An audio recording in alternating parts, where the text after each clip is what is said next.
Welcome back to MovementProfessional.com. So today I want to go over a dynamic warm-up, which is a progression of looking at the gait cycle, or how to walk properly, and then progressing into opening up the hips and really kind of getting all planes of motion through the hips, while also working on midline stabilization and balance.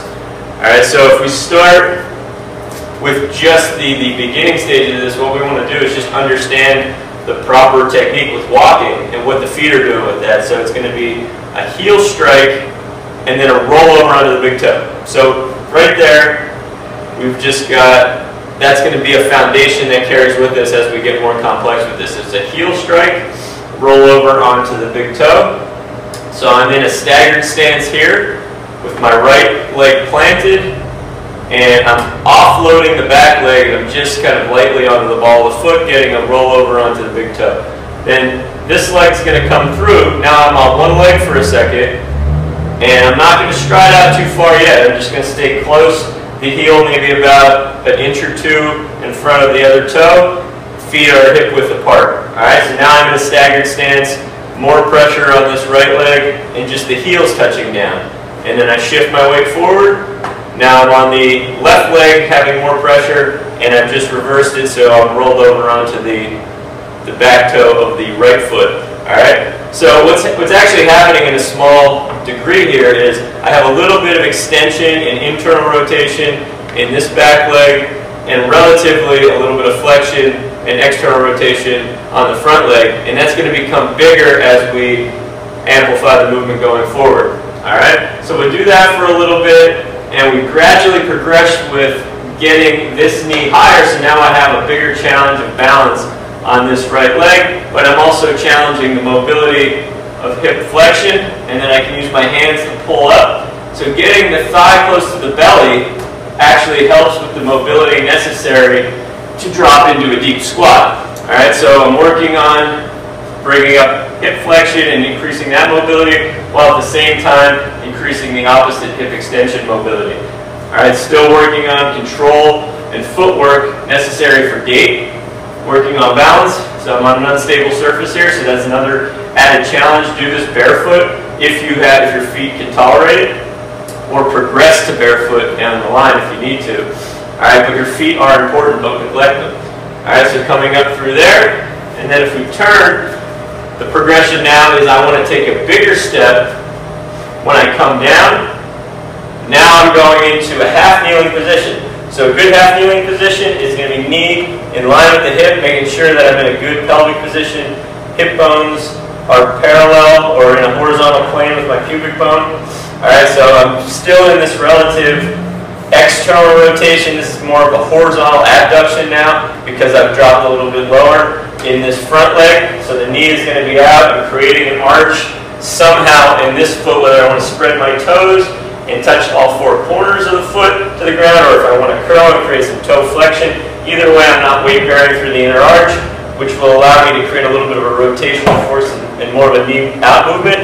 I'm on the back toe here, so I'm improving that dorsiflexion of the great toe, and I'm slightly in toe with the heel out compared to the pinky toe, which creates a little bit of an internal rotation force. Upright and tall, and then I'm going to push mostly through this front leg and go vertical. So I'm going to bring this knee up, get your balance, find the knee, we're back in the same position, just step forward and place this down. We're back in the half kneeling position on the other side. Alright, so positions and transitions, you want to take your time understanding the position, because if you don't, if you just go through this quickly, you're just going to compensate, and you're not really going to get the benefit of the dynamic warm-up. Alright, so the bigger step we take, the more we'll be able to stretch the back leg. But what we don't want to do is overextend the lumbar spine just to get a stretch in the back leg. So we want to kind of turn this into a bit of a hip hinge. So now I can get my hand on the ground, I can get my hand holding my other foot here to try to open the arch, and then I can pick this back leg up, and now I'm in one of the most complete hip stretches you can do.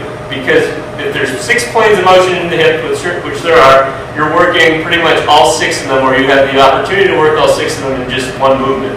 Alright, so let me come out of that so I can get more in the center here. and we can go over that. So again, I'm holding the knee, making sure I got this balance, and don't rush through the balance if you're feeling uncomfortable here. Regain it, relax into it, and then step forward, and now I'm in this full spider-like position here.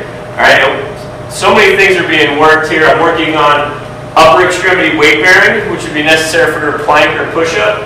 So I'm spinning my hand into the ground, the elbows facing back, creating a little bit of a hand arch there. All right, my thumb is going to lift my inner arch. My index finger is going to hold my big toe down. And now I've just got this foot planted so it doesn't want to spin out. And now I can really push my knee out. And I can use my musculature to do that, or I can use my hand to do that a little bit. But I can explore some of the corners here. This back leg is really now an extension. If I turn the heel out, I'm going into internal rotation. If I drop it across my body, I'm going into some adduction of the hip. All right, so that's where I get all 6 planes of motion. I'm in external rotation, abduction of this hip, and then I'm in extension, internal rotation, and then I can add a little adduction to the back hip there. So all 6 planes of motions are being worked. And now I'm working on this core stability, this hip hinge basically, so that the line from the heel to the back of the head is all one. So and creating that length, creating that stability here, not being turtled up into thoracic flexion. All right, and then coming out of here, I'm in a stretch position of the glute. So it teaches me how to use my glute in an overextended position. It really makes it fire coming up without having to add a lot of load. You're just putting it in a leverage disadvantage to get it to fire. All right, and then stepping through, doing the other side, and then you can get springy with it. If this is a dynamic warm-up, we want to go from slow and focus on positions to a bit faster. All right, and then coming in, hanging out, and then popping up, getting the balance, and then back down. All right, and we can turn it into a quick switch if we want. So it becomes more of a dynamic movement. We want to feel that we're able to move fast and we're not being restricted before we do any higher intensity work. Then we can also turn that into a squat. This is one leg of a squat. Now I'm in the bottom of a squat. Make sure I'm good and springy with it. Alright, so that's a good, quick, and it took a lot of time to explain it, but that can become a very quick and efficient dynamic warm-up to open up the hips, but also get your stabilizer muscles working for you. See you next time.